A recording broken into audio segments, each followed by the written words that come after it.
dando continuidade ao nosso projeto Vozes que Informam.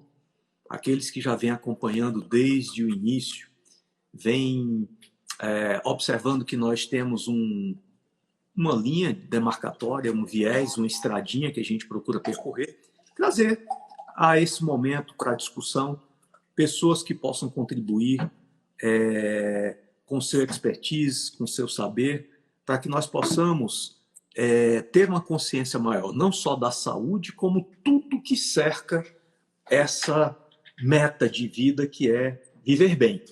Viver muito, mas também viver bem, né? Então, esse projeto Vozes que Informam vem ocorrendo desde o ano passado, aonde nós tivemos a oportunidade de ter aqui mentes privilegiadas, pessoas brilhantes, pessoas maravilhosas, que, sem dúvida nenhuma, deram uma grande contribuição ao nosso cabedal de conhecimentos na área da saúde.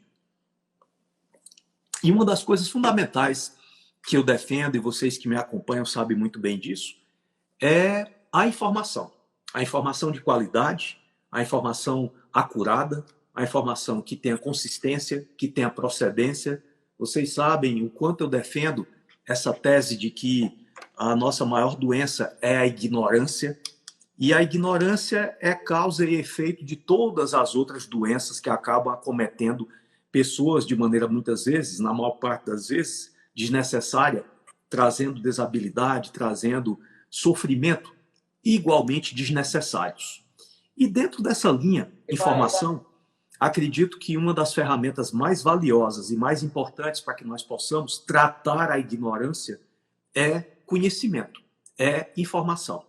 E hoje não é do desconhecimento de ninguém o poder que essas coisinhas aqui que estão ao nosso alcance, essas tais redes sociais, trazem ou pode impactar negativa ou positivamente em todos os segmentos das nossas vidas, né?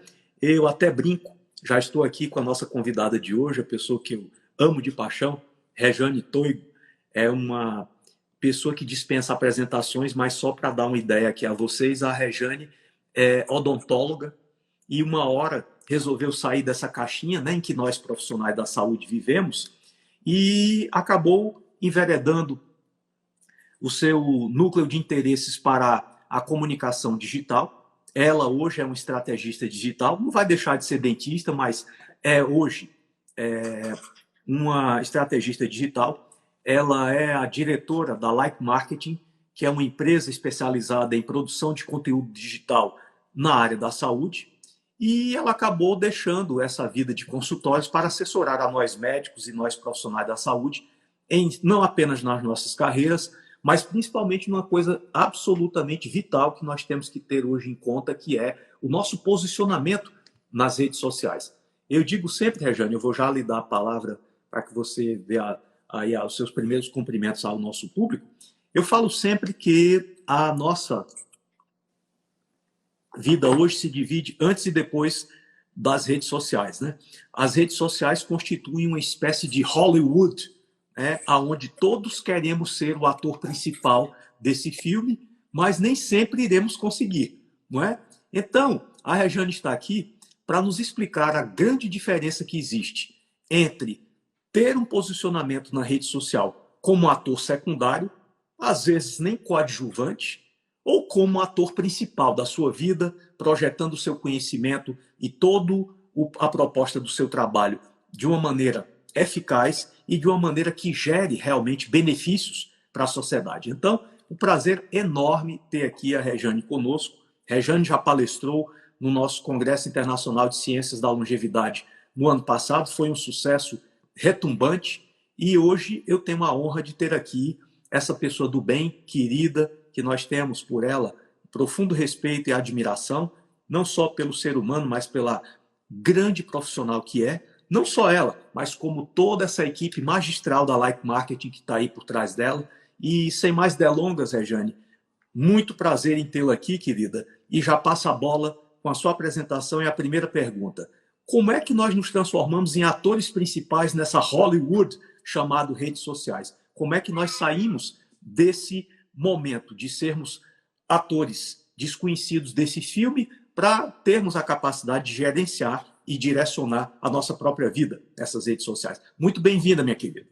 Muito obrigada, doutor Ítalo. Para mim, além de um prazer, é uma honra muito grande. Aliás, contribuir com a sua obra, com o seu legado, é uma honra para todos nós aqui da Like. Sou muito feliz. Aliás, se alguém me dissesse lá atrás, quando eu deixei a odontologia, olha, você vai um dia trabalhar com pessoas como o doutor Ítalo, talvez eu não acreditaria, mas realmente para nós assim, é mais do que um trabalho, né? Nós incorporamos a missão de dar voz aos profissionais da área da saúde. Nós nos orgulhamos muito desse trabalho, porque a gente entende que isso leva, de fato, educação sobre a saúde para as pessoas. Então, muito obrigada por ter escolhido a Like e estar aqui com a gente.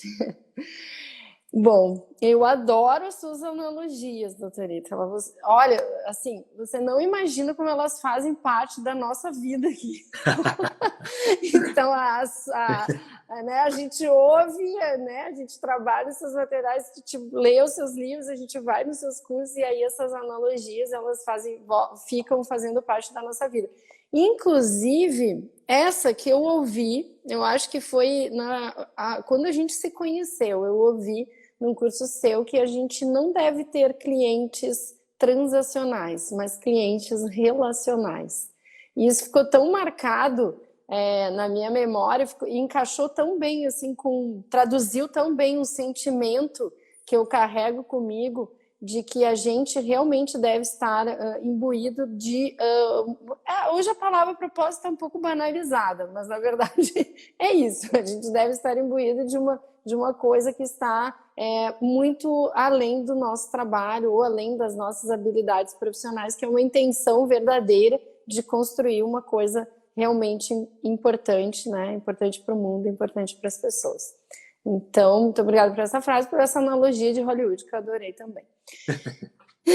Então, bom, eu vou falar para o profissional da área da saúde, que eu acho que a nossa audiência aqui, né, a audiência que está nos assistindo, tem essa expectativa. O profissional da saúde, para ele se tornar o protagonista do seu mundo digital, porque nós não temos um só mundo digital, nós temos muitos mundos digitais.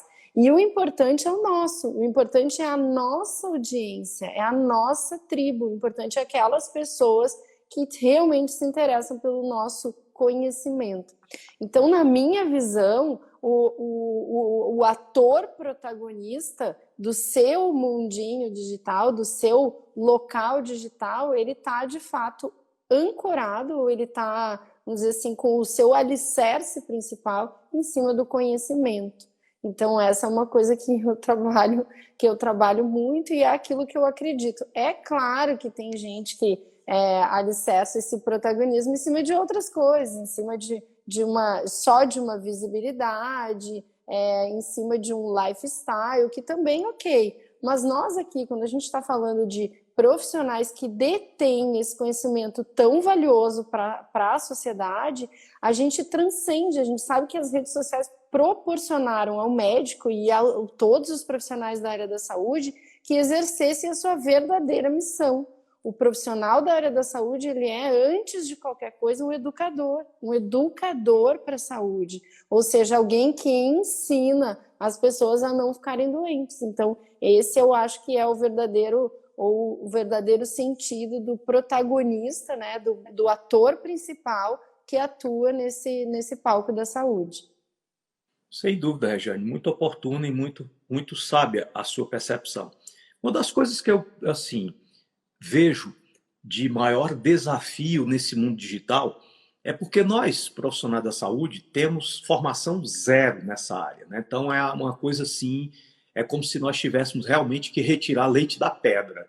Se você perguntar qual é o momento que durante um curso de formação, ou uma pós-graduação, ou uma especialização, um estrito sensu, um lato sensu, o médico ou profissional da saúde vão ter acesso a conhecimentos que vão lhe fazer ter um posicionamento mercadológico, não existe. Nós não estudamos estratégias, nós não sabemos o que é marketing, nós não sabemos o que é mercado, nós não sabemos o que é meio interno, meio externo, de onde vem esse paciente, que muitos ainda chamam assim, mas eu gosto muito de chamar de cliente, né? Porque paciente é aquele que tem paciência, e as pessoas vivem num mundo rápido, instável, e talvez a única coisa que elas não tenham é paciência. Então, chamar paciente, eu acho que é até uma terminologia inadequada, porque esse indivíduo que nos procura, efetivamente, ele não tem paciência. Então, nós temos dois conjuntos de variáveis aí que eu queria que você analisasse para nós. Primeiro,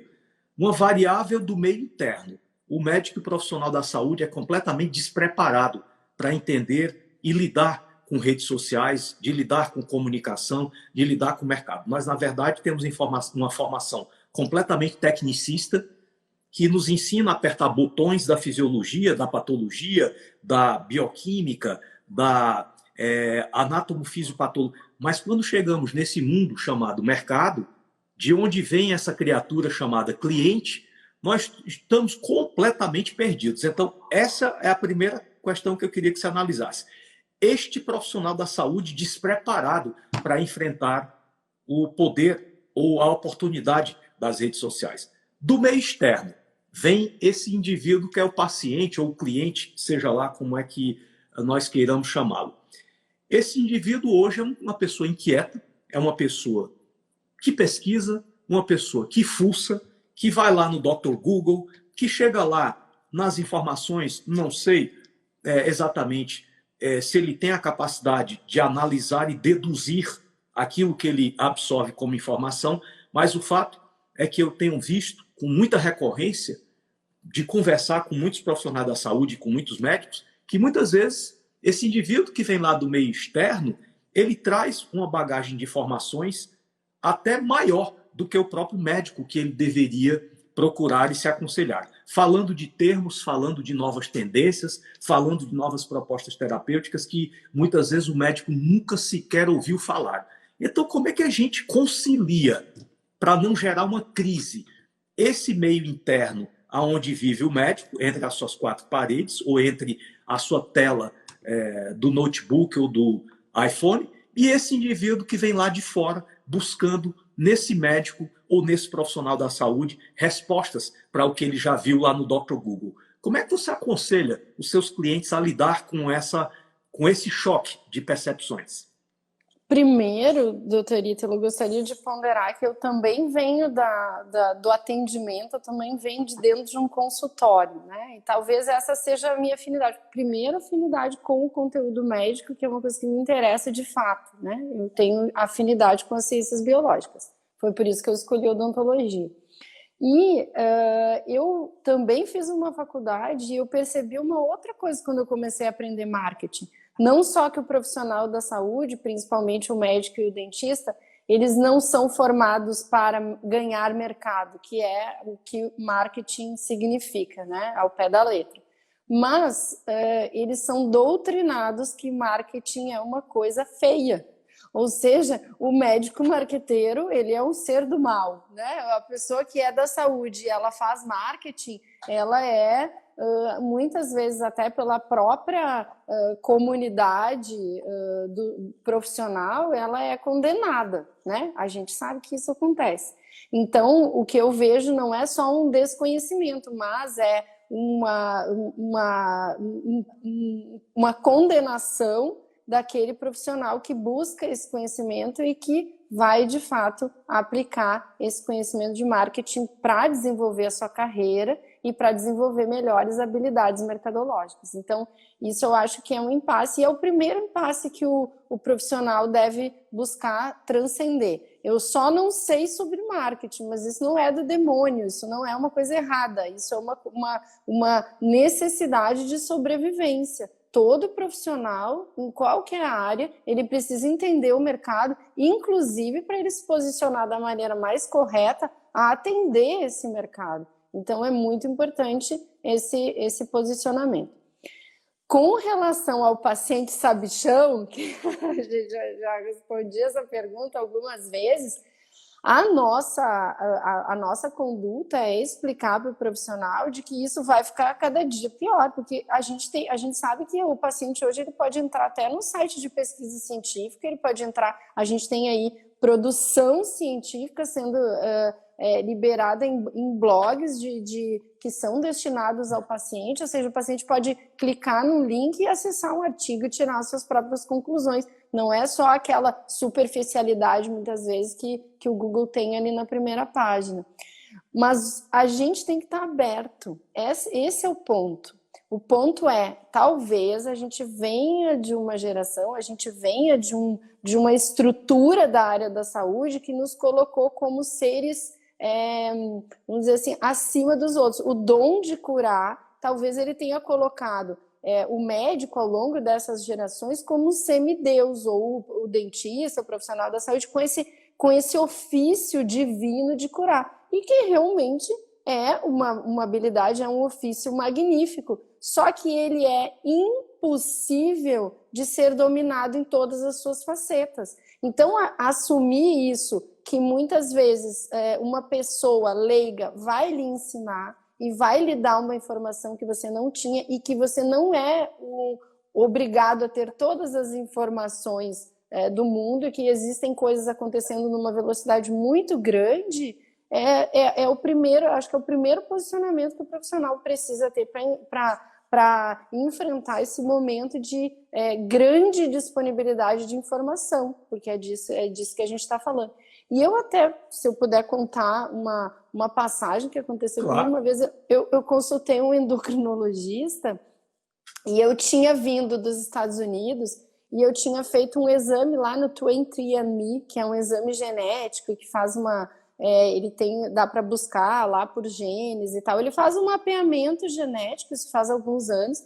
Ele faz um mapeamento genético. Hoje já tem até aqui no Brasil, bem semelhante ao 23andMe. E aí ele dá também um detalhamento, fala da linha materna. É uma coisa bonita de fazer. Inclusive, a gente encontrou alguns parentes através dessa comunidade genética do 23andMe. O meu marido encontrou uma prima que ele não falava desde que era criança, que ela foi morar nos Estados Unidos, trabalha no exército americano e tal. Então, se encontraram pela afinidade genética. Quem faz o teste pode e comunica, né, que quer encontrar parentes afins, lá fica disponível dentro de um site que é, na verdade, uma comunidade genética. E eu contei tudo isso para o médico e ele não acreditou, mas ele não acreditou de uma forma como quem debocha do que eu estava contando. Não é possível, mas quanto tu pagou isso? 10 mil dólares? Eu não, é $100 e eu fiz para toda a minha família. Porque lá, então assim, naquele momento eu vi, nossa, a pessoa, ela acha que, sei lá, eu fiquei até me sentindo um pouco ignorante, assim, porque eu não poderia dar uma informação que talvez a pessoa não conhecesse de um outro país, só porque a pessoa era um médico que estava ali me atendendo, um endocrinologista, né, bambambam e tal, que estava ali me atendendo. Só que, na verdade, no final da consulta, ele falou, se tu puder me mandar, então, o teu mapa genético, assim, meio, né? Eu falei, claro, eu mandei por e-mail a senha, tudo. Depois foi muito legal, porque esse médico, a geneticista falou comigo, eu sei isso já faz uns anos, acho que faz uns 5 anos. Então era uma coisa, agora está uma coisa mais, aqui no Brasil, acho que já tem até mais do que uma empresa que faz esses testes genéticos a preços acessíveis e disponibiliza, né, na internet. Mas é essa conduta que a gente via, ou que às vezes a gente vê, que eu sei tudo e o paciente ele está aqui à mercê do meu conhecimento. E não é mais assim, a vida não funciona mais assim, né, doutorita? Sem dúvida, Regiane. Hoje você vê que essa relação do médico com o seu paciente, vamos manter a terminologia tradicional para não chocar aí os puristas, ela mudou. Eu digo que o paciente não é mais aquele ser conformado, submisso, que está disposto a acatar qualquer que seja a estratégia para a sua vida sem questionar.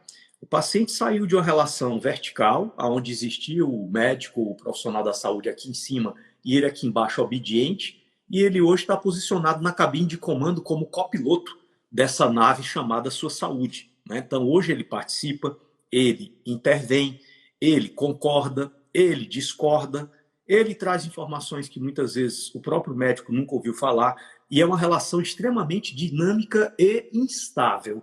Então, essa relação instável, ela cursa exatamente com o fortalecimento dessa necessidade de uma boa comunicação. Porque eu digo sempre, você e a equipe já me ouviram e já me viram falar isso incontáveis vezes. O paciente é a cara do médico. Assim como o filho é o espelho fiel dos seus pais. Né? Um dia desse eu vi um garoto de 7 anos enfiando o chute na canela do pai, falando palavrão para o pai. Então, culpa é do filho? Não, culpa é do pai. O paciente indisciplinado, medroso, inquieto, inseguro, questionador em excesso, questiona até coisas que não caberiam dentro de um contexto como a proposta terapêutica, que é um momento essencialmente técnico. O paciente que se comporta dessa forma, certamente ele tem no seu médico o espelho fiel. Certamente deve se tratar de um médico que não se preocupa muito com a comunicação, um médico que simplesmente acha, como esse aí que ele abordou, né? Porque ele é o bam, bam, bam. Ele pensa que bam, bam, bam ganha campeonato, né? Não ganha, né? O que ganha é o esforço, é a comunicação, é a atualização permanente. E uma coisa muito séria que está acontecendo hoje.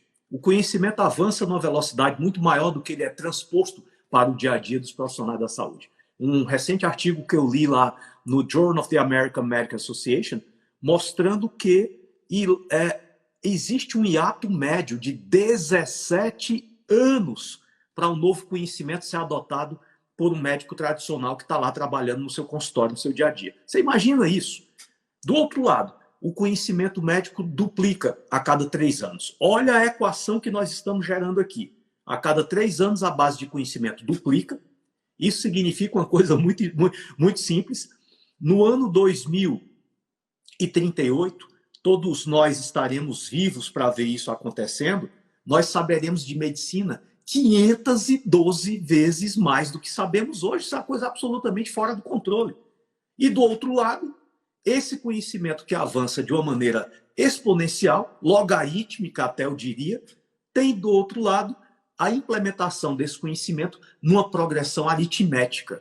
Entende? É como se nós estivéssemos num foguete atômico chamado conhecimento e num calhambeque, um Ford 1910 chamado aplicação desse conhecimento. Tudo isso está gerando uma crise imensa de comunicação.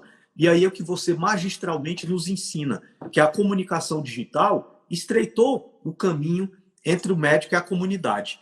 E é uma grande oportunidade, pode ser uma crise, mas também pode ser uma grande oportunidade como do médico toda ganhar, crise, né? do médico ganhar não só visibilidade, mas respeito, atributos como a notoriedade. Mas isso, Rejane, trouxe um efeito colateral importante que eu tenho percebido.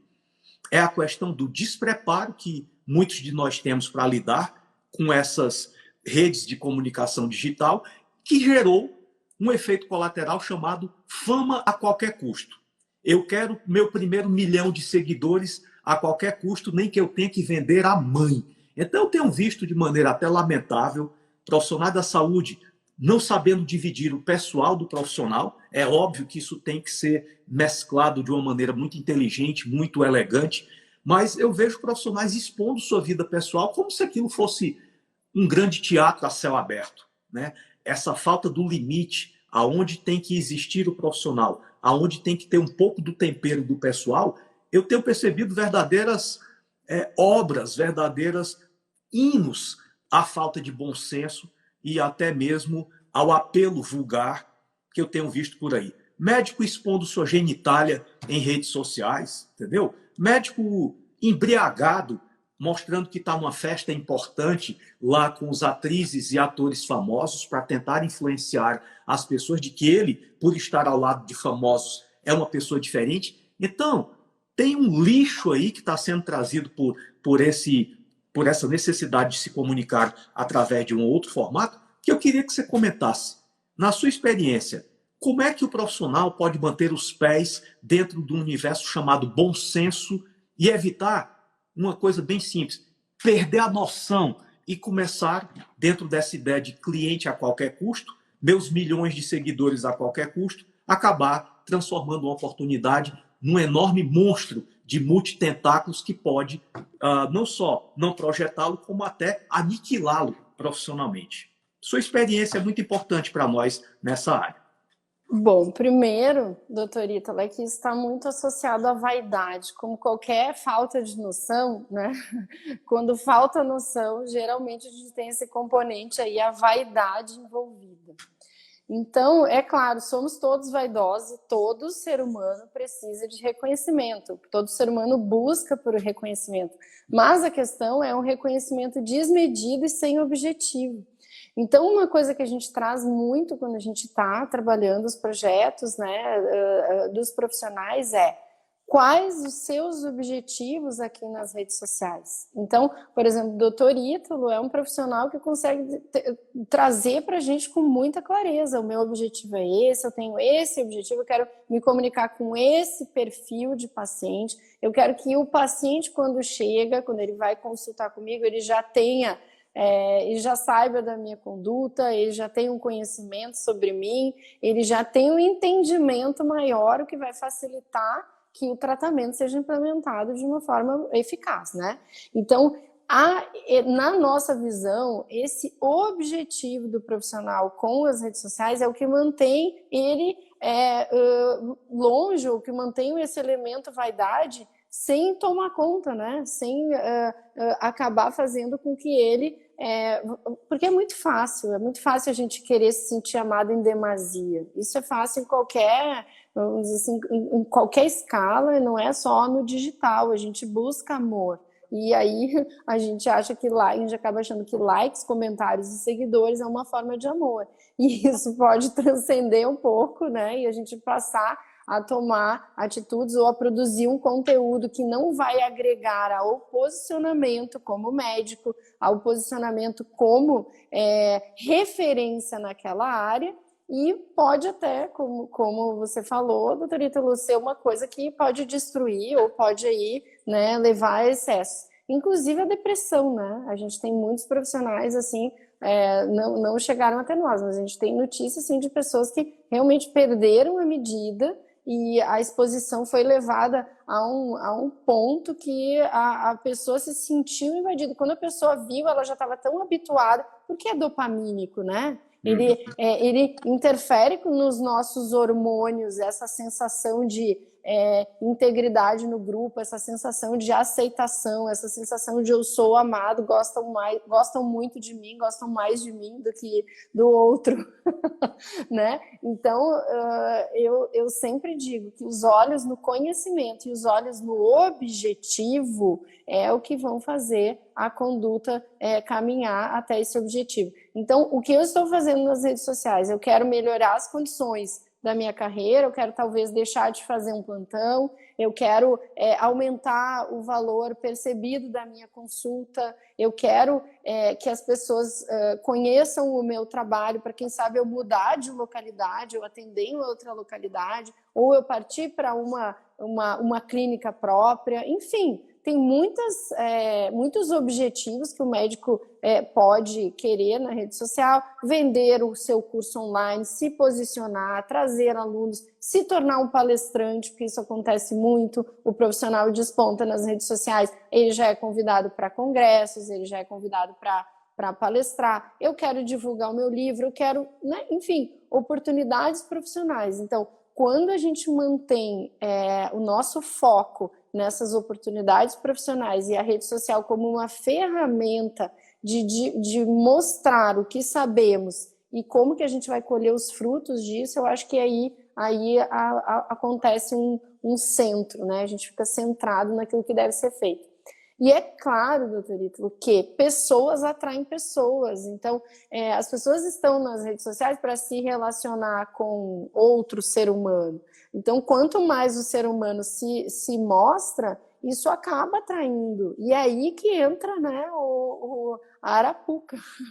E aí que entra a arapuca. A gente tem que atrair as pessoas certas que vão conduzir até a gente atingir o objetivo que a gente quer. Então, esse eu acho que é o principal, a principal conduta que o profissional que está nas redes sociais deve tomar, até para se proteger, né?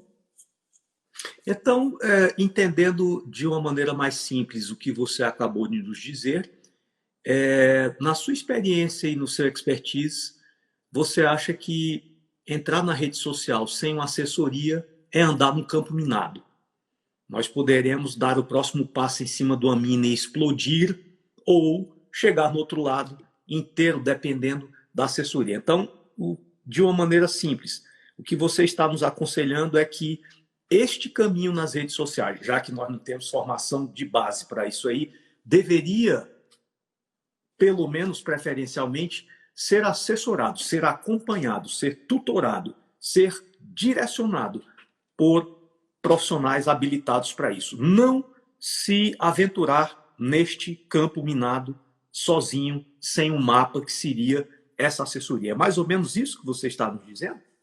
Olha, se o profissional tiver um grau de exigência grande, tiver objetivos claros e quiser fazer um trabalho com qualidade, é o que eu indico, né? Como qualquer outro trabalho, quando a gente vai se assessorar, ou pelo menos quando a gente vai se informar, ou pelo menos quando a gente vai buscar, né, essa informação, seja com outros profissionais, seja através de um curso. Hoje tem muita facilidade de obter informação de como que a gente constrói uma estratégia para atuar nas redes sociais. Inclusive, na área da saúde, a gente tem muitos profissionais falando sobre isso. Inclusive, doutor Ítalo, tem um curso chamado Criadores de Conteúdo e a gente tem muitos médicos mesmo, o que me deixa muito alegre, né? Muito feliz, porque realmente o médico vamos dizer, se render a assistir um curso de como que ele vai fazer para desenvolver o seu conteúdo na rede social, confesso que não foi assim exatamente o alvo o médico, porque eu acho que o médico prefere contratar do que estudar, mas me deixa muito feliz, muito satisfeita, inclusive porque, independente de contratar uma assessoria ou não, e a gente já teve muitos diálogos sobre isso, o conhecimento e o entendimento do que necessita ser feito é primordial, né? Independente de ter uma assessoria.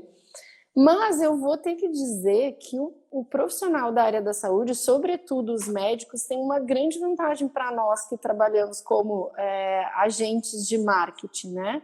Nós aqui, agentes de marketing de saúde.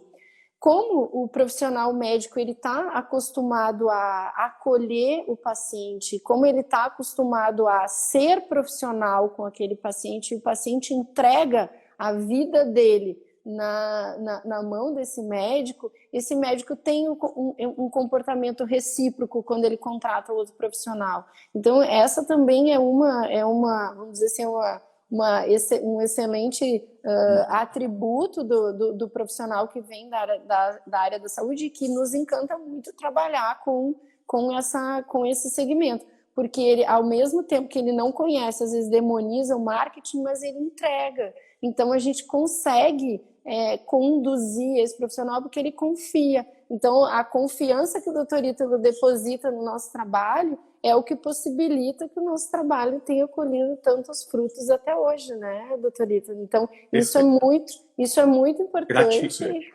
Gratificante, exatamente. Surge daí não só a relação profissional, mas uma relação de admiração mútua, recíproca, né, que acaba retroalimentando e fortalecendo a própria relação profissional. Então, Com como certeza. vocês dizem mesmo. Eu posso falar da minha relação com a Like Marketing assim de uma maneira muito clara e muito transparente. Nós estamos aqui vendendo e fazendo propaganda de nada. Estamos falando do que é bom, e falar do que é bom é mais do que ético, é necessário, né? Então, eu posso dizer que a minha vida profissional se divide em termos de posicionamento antes e depois da Like Marketing. Por quê? Porque a gente tem dificuldades naturais que são atributos da idade cronológica, né, Rejane? Eu sou um homem com 61 anos de idade e, embora a idade cronológica pese muito pouco, mas é uma história para vocês verem aí como é que a gente teve que enfrentar desafios. Na época em que eu praticava gineco-obstetrícia, os pacientes se comunicavam comigo, as gestantes, né, as parturientes, através de um monstro. Eu não sei se você é muito nova, talvez não tenha nem conhecido isso. Era uma coisa assim mais ou menos parecida com um tijolo branco que a gente usava aqui do lado da calça, amarrado no cinto. Imagina era um a pager. Tecnologia. Não. Era um bip. Não era pager. Pager já foi muito depois. Pager já era uma evolução extraordinária do negócio, né? Então você andava com aquele tijolo para onde você ia, aquele treco aqui pendurado na sua calça, deselegantíssimo, e aquela coisa dava um sinal, né? Por isso chamava bip, ele falava bip, bip, bip. Era um LEDzinho vermelho. Aquilo significava o seguinte, ó, alguém está querendo falar com você. Aí você ia para um orelhão ou qualquer telefone que tivesse próximo, colocava lá a ficha, ligava lá para uma central. Pois não, doutor Ítalo, doutor Ítalo, a paciente fulana de tal, está falando que está sentindo tal, e pediu que o senhor ligasse para ela nesse número. Aí você pegava a segunda ficha telefônica, colocava lá no orelhão, isso quando não tinha ninguém na fila, né? Esperando para você ter a sua vez de ligar. Pois e aí não, o neném nasceu, né? Dona Laura, boa noite, aqui é doutor Ítalo, o que está acontecendo? Doutor Ítalo, eu entrei em trabalho de parto, rompi a bolsa, era desse jeito. Depois de alguns anos, a coisa evoluiu para o pager. Aí já foi a época que você alcançou, né?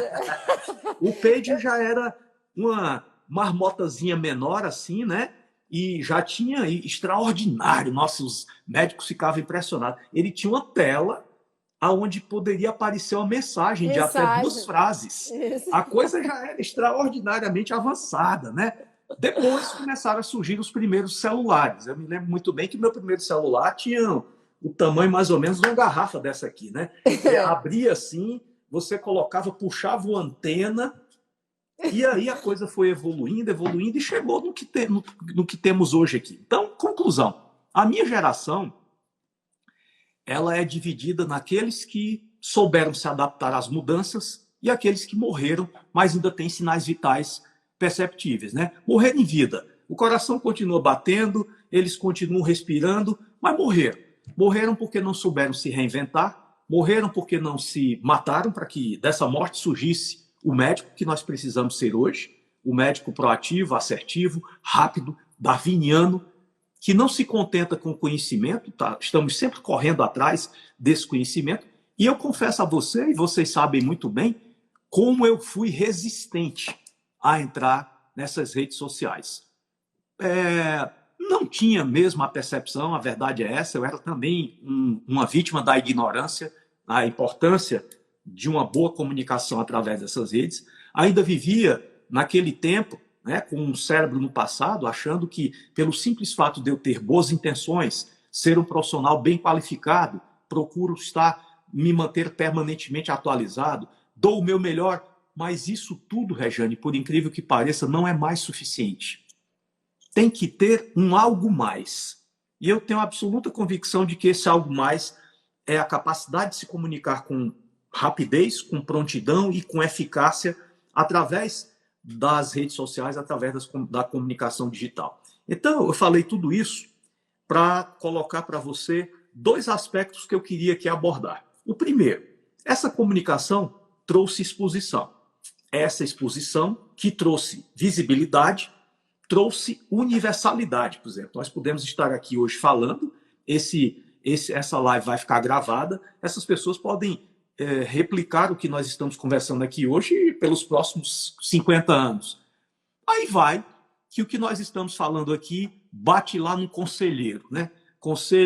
Um conselheiro da odontologia, um conselheiro da medicina, um conselheiro da educação física, os nossos órgãos reguladores, que eu não estou aqui para esconder o jogo de ninguém, isso é notório, todos nós sabemos disso, ainda trazem, na sua essência, um altíssimo grau de conservadorismo e resistência ao novo.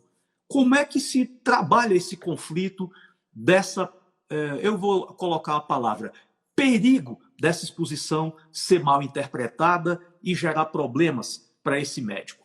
Você sabe, e já me ensinou isso, que comunicação não é o que você fala, comunicação é o que o outro entende.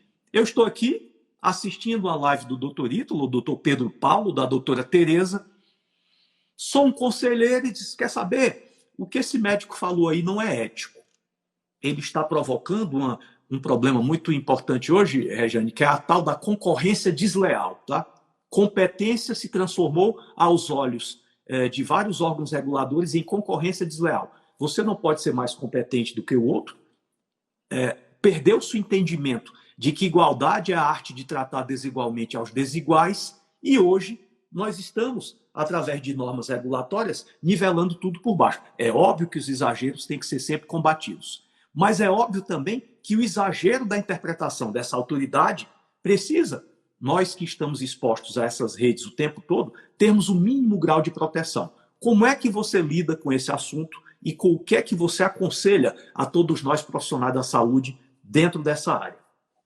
Existe realmente uma regulação, né, de todos os conselhos. Uma coisa muito forte dos conselhos, mas que a gente não recomenda mesmo que seja utilizado, não é só por causa dos conselhos, inclusive as redes sociais, se a gente for trabalhar algum tipo de mídia paga com esse conteúdo que eu vou contar como é que ele também a gente tem um bloqueio, tá?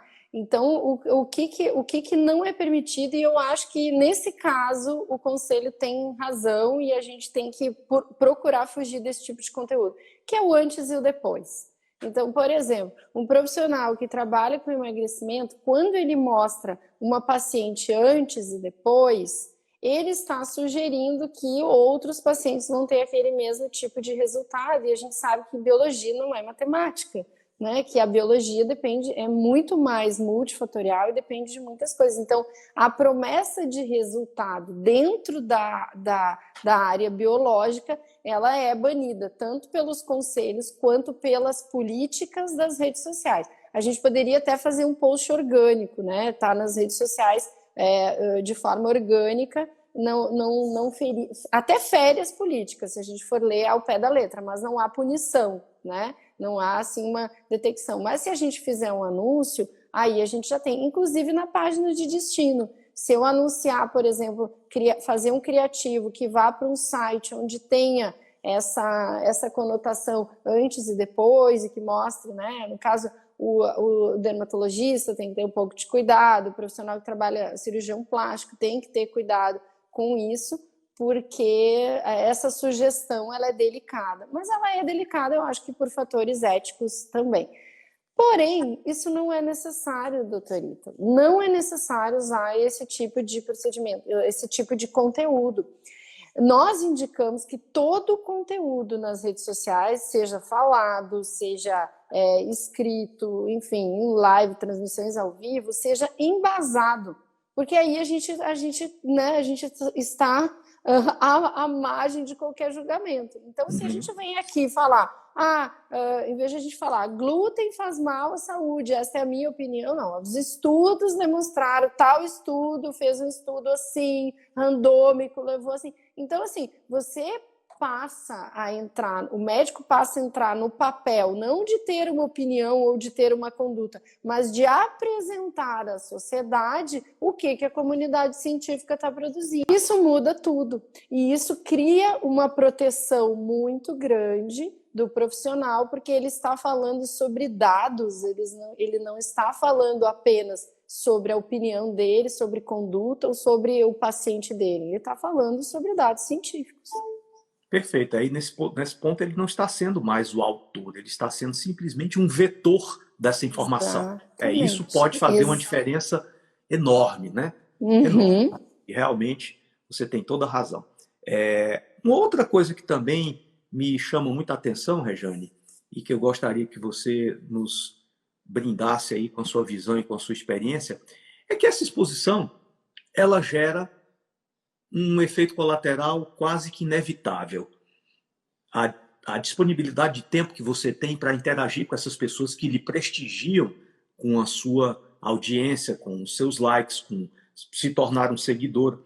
E o dia, infelizmente, ainda tem 24 horas. Né? Aliás, depois daquele tsunami lá do Japão, o dia passou a ser acelerado em 0,034 milissegundos. Né? A Terra está girando até mais rápido. Mas o que eu quero colocar é assim, como é que a gente lida com essa escassez de tempo, de dar retorno para todas essas pessoas, de estar mostrando para elas que o problema delas nos preocupa, nos toca? Como é que é possível, por exemplo, um profissional da saúde ou qualquer outra pessoa que está aí nas redes sociais interagir com 245 mil pessoas? Como é que a gente consegue administrar essa questão e fazer com que a nossa vida também não passe a ser apenas dedicada às redes sociais? Porque isso aí, acho que, obviamente, todos vocês, talvez alguns ainda não saibam, já está gerando uma doença, né? É uma doença psiquiátrica, uma doença comportamental, que é o addicted, né, às redes sociais. O cara simplesmente é um toxicômano de redes sociais. Ele acorda com o Instagram, ele almoça, ele dorme, ele está aqui com a família, ele está no jantar, ele está no rede, ele está no momento no aniversário, na interação, ele está no momento íntimo e com o Instagram ligado aqui, porque aquilo se transforma numa coisa meio que obsessiva. Quando aquele negócio apita na cabeça, se eu não der uma resposta nos próximos 4 milissegundos, o mundo vai acabar. Como é que a gente lida com esse perigo da contaminação tóxica dessas redes sociais? Ou seja, como é que eu mantenho a minha atenção em todas essas pessoas que estão me privilegiando com sendo o meu seguidor e, ao mesmo tempo, continuo tomando conta da minha vida pessoal? O que você aconselha para os seus clientes? Como é que a gente administra isso aí? Planejamento, né? Bom, eu posso falar por mim, porque também desenvolvo um trabalho nas redes sociais, capto, enfim, clientes, alunos pelas redes sociais. Doutor Ítalo, hoje eu tenho assessores, né? Então, assim, eu tenho uma pessoa que responde os comentários, responde os meus directs, eu tenho uma pessoa que responde os meus vídeos lá no YouTube, que o YouTube é uma rede social importante para o meu trabalho. E a gente se mantém assim com auxiliares, né? Eu não estou dizendo que essa é a realidade de cada um, de todo mundo, que essa é obrigatória, mas essa é uma ferramenta que a gente usa. Então, se é importante as redes sociais, se a rede social está trazendo lucro, você pode investir uma parte desse lucro em pessoas para te ajudar, para você não pirar, para você não perder a vida, para você não ter, para você continuar indo para o hospital, atendendo seus pacientes, fazendo a sua rotina, dando atenção para os seus filhos, enfim, cozinhando, fazendo tudo que é prazeroso na vida real. Mas você tem um objetivo profissional ali. Então eu volto àquele objetivo profissional. Como é que a gente resolve um problema de uma clínica que o médico tem que limpar o chão, servir cafezinho, atender? Não, ele vai contratar pessoas para lhe assessorar. Ele vai desenvolver um time. Por quê? Porque a clínica dá lucro. Então, se rede social dá lucro, vamos enxergar a rede social como uma oportunidade de negócio. E como é que a gente vai deixar que esse negócio não tome conta da nossa vida e a gente que tome conta desse negócio? Então, é nessa proporção que a gente trabalha. Muitas vezes, até, não é o nosso trabalho aqui na Like dar assessoria completa, mas a gente indica um profissional, a gente treina um profissional para dar assessoria para um médico que está realmente muito exacerbado com todos os seus canais digitais, né? A gente trabalha mais na estratégia do conteúdo. Mas sim, muitas pessoas, né? A doutora Andréa Frix, por exemplo, tem lá, além do trabalho da Like, tem uma pessoa que trabalha com ela, que faz o trabalho mais perto dela, né? E trabalha junto com a gente também. Então, essa é vamos dizer assim, um caminho, e eu acho que é um caminho muito plausível. Não precisamos fazer tudo pessoalmente. A gente pode treinar pessoas que tenham a nossa voz e que sejam capazes de ser orientados para dar, vamos dizer assim, para ajudar a gente a conduzir a nossa audiência, estar presente para a nossa audiência e não ser deseducado, né, doutor Ítalo? Porque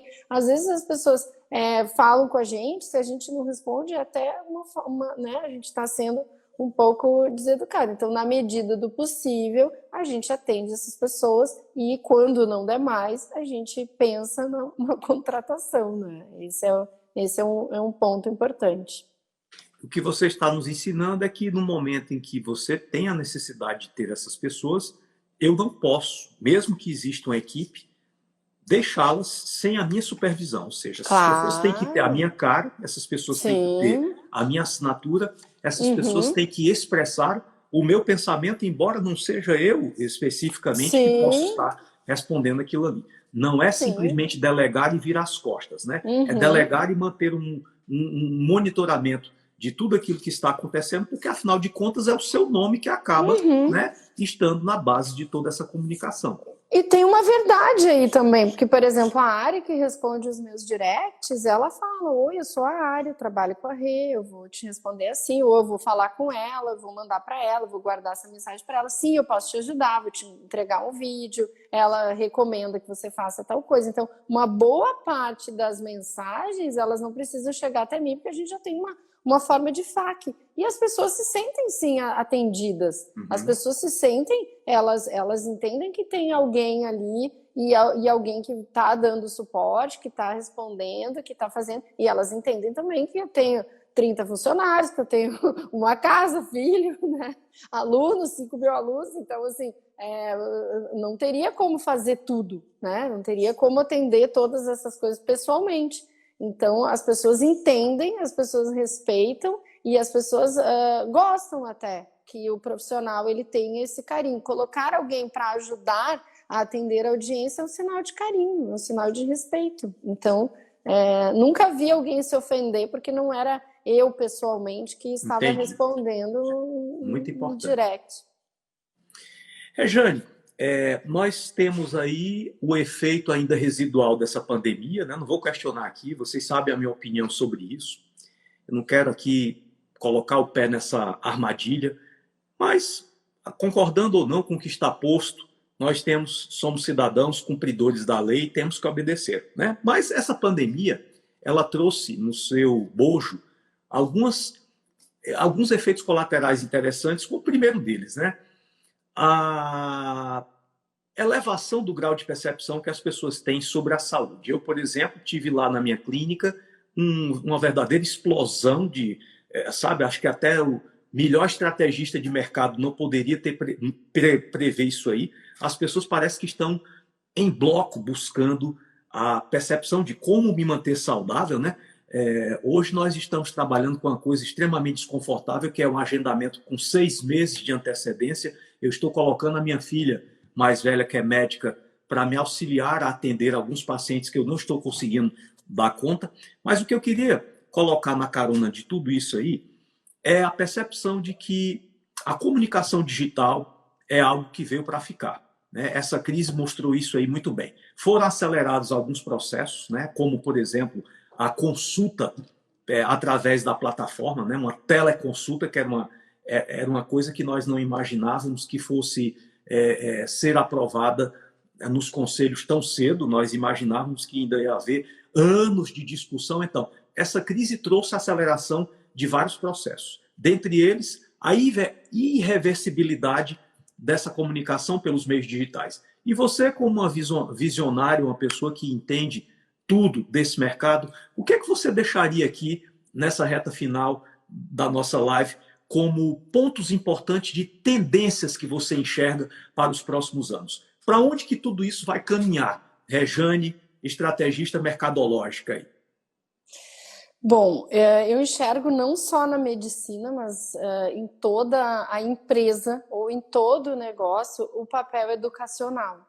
Então, na minha visão, e até pegando a visão de alguns futuristas com os quais eu já tive a oportunidade de conversar ou de ouvir as suas teses, eu compactuo dessa tese, que toda empresa, todo negócio, todo profissional liberal, ele vai assumir nos próximos anos um papel de muita relevância dentro da educação. E isso que a gente está falando, que você falou, doutor Ítalo, sobre o Covid, as pessoas foram buscar saúde, elas foram buscar, na verdade, informação. Como que eu faço para manter a minha imunidade num estado que não é um vírus, pode ser esse ou pode ser outro. As pessoas se viram,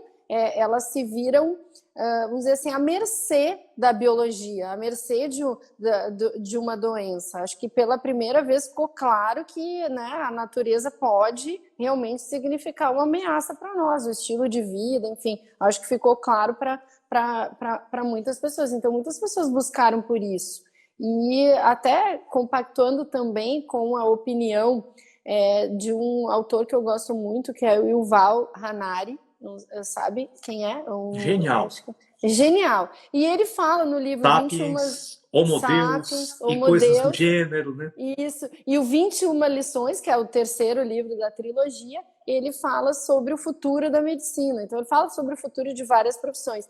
E lá ele fala do médico educador, do médico cuidador, aquele que vai cuidar. Mas esse médico que faz diagnóstico e prescreve um remédio, a tendência é desaparecer. A tendência é não haver mais necessidade, porque a gente vai ter um algoritmo, ou seja, uma inteligência artificial, que vai ser capaz de fazer um diagnóstico muito mais preciso de doenças ainda na fase muito inicial, que a gente, né, que hoje ainda não tem um diagnóstico exatamente dessa etapa da doença, ou seja, 20 anos antes da doença realmente se estabelecer, a gente já vai ter indícios, né, sem precisar de alguém para interpretar um exame, né, o médico que interpreta o exame e que diz, olha, o seu diagnóstico vai acontecer isso. Não, esse médico ele vai ser dispensável. Então, nós teremos um médico educador, o profissional da saúde cuidador, essas profissões vão ter mais valor ainda, que é o cuidador, e a gente vai ter o médico que ele vai se dedicar para a tecnologia, ou seja, ele vai ser o profissional que utiliza o conhecimento médico para alimentar a inteligência artificial que vai, então, diagnosticar as pessoas. E eu compactuo com essa visão, porque, de uma certa forma, eu já vejo isso acontecendo. Eu não acho que isso é o futuro. Ele fala em 2050, mas eu receio que isso seja antes. E receio não, né? Eu penso e entendo. E acho que essa questão da pandemia e essa questão da humanidade à mercê, sendo ela potencializada por interesses ou não, de fato gerou esse sentimento nas pessoas. Então, a gente pode entender que talvez isso seja compulsoriamente antecipado, assim como a teleconsulta, né? É isso aí. Essa é a minha visão assim, de futuro, minha visão da mistura da área da saúde com a tecnologia. Perfeito. E isso aí já é a realidade, como você bem colocou, né, Jane? Não é mais uma coisa para 2050. Hoje, com o recurso do conhecimento atual no nível da inteligência artificial, nós já temos uma especialidade aí que, infelizmente, já está na marca do pênalti para ser extinta, que é a radiologia e a imaginologia. Né? Hoje, right now, o Watson já consegue dar um diagnóstico de imagem com mais acurácia do que o radiologista mais bem treinado. Então, isso vai gerar o quê? Vai gerar a percepção mercadológica de inferioridade. O exame laudado pelo ser humano vai ser considerado um exame de qualidade inferior. Conclusão, se o seu exame não for laudado pelo Watson, pela inteligência artificial, ele vai perder o valor. Portanto, o médico que lauda esse exame está perdendo valor. E, aliás, até uma projeção que nos próximos 30 anos, aproximadamente 30% a 40% das especialidades médicas vão ser abolidas da superfície do planeta.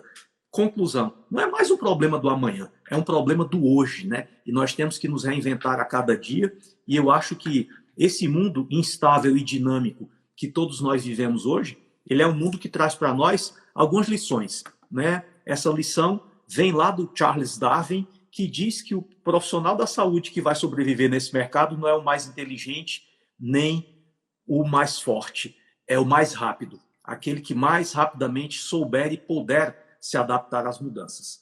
Então, Jane, foi um papo maravilhoso. Eu passaria aqui brincando o resto dessa noite, conversando com você, trocando ideias com esse gênio aqui das estratégias mercadológicas digitais, Rejane Toigo. Prazer muito grande, minha querida, estar com você. Que Deus continue abençoando e iluminando a sua inteligência, revestindo e trazendo luz, amor, prosperidade e saúde para você, para a sua família, para todos dessa equipe genial aí da Like Market, que eu aprendi a admirar e ter um cantinho aqui bem especial no meu coração.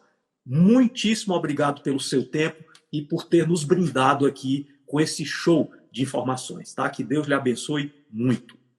Eu que agradeço, doutorita, a admiração que temos pelo seu trabalho, pela pessoa que você é, pela equipe da longevidade, pela Poliana, é infinita, né? Nós temos aí uma longa trajetória ainda pela frente, porque realmente nós nos encontramos, né? Muito gratificante, muito obrigada. Obrigado, meu amor. Fica com Deus, tudo de bom e vamos que Um vamos. abraço. Um beijão. Beijo, Tchau, tchau. tchau.